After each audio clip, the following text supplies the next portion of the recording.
Steve Harvey, isa sa mga prominent host ng Miss Universe at isa sa mga pinakasikat na host sa USA, kabilang sa mga elites na kumakain ng tao.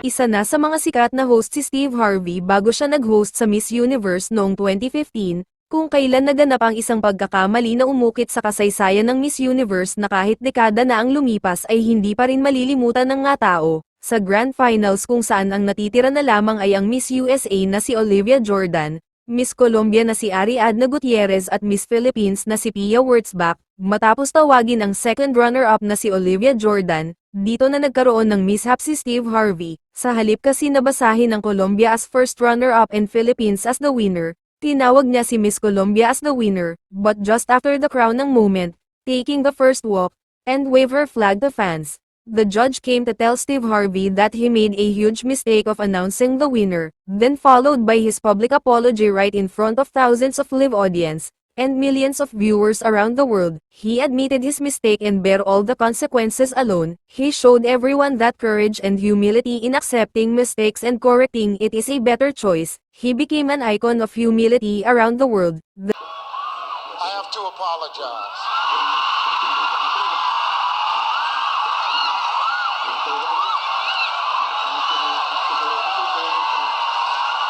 This is exactly what's on the card.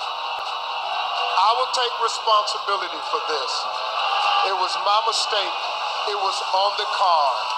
Horrible mistake, but the right thing, I can show it to you right here. The first runner-up is Colombia. It is my mistake. Still a great night. Please don't hold it against the ladies.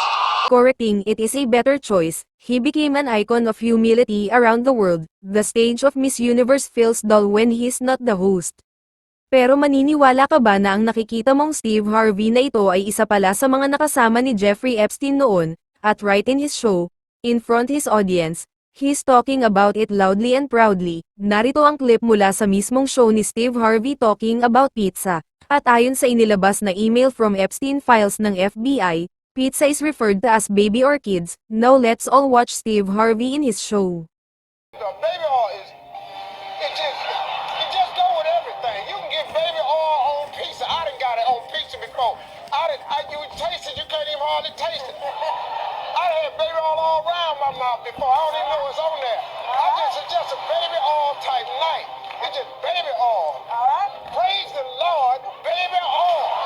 Baby oil and pizza. Lahat naman tayo alam ang pizza, kung yung tunay na pizza ang pag-uusapan, at alam naman natin na walang pizza ang nilalagyan ng baby oil, so anong pizza ang sinasabing ito ni Steve Harvey? Ang word na pizza ay may almost 1,500 mentions in Epstein files and some are speculating that it refers to a young children, to a baby, or a young girl and the elites used this word for trafficking.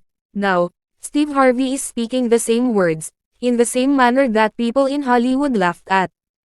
Marami ang dismayado sa video na ito ni Steve Harvey, lalo na at ang Miss Universe ay kumakatawan sa kababaihan promoting women empowerment, but according sa Epstein files, those elites in the West are abusing women and children, using them for offerings, and for their beauty ingredients to stay youth, either drink their blood, eat them or use their foreskins. Ito ang pinakamalaking disappointment ng mga fans sa buong mundo dahil nagpapakita lamang ito sa napakalaking corruption at malawakang deception sa loob ng Hollywood, involving big names of most powerful and most famous celebrities in the West. Anong masasabi mo rito? Please comment down. Please like and subscribe. Thank you.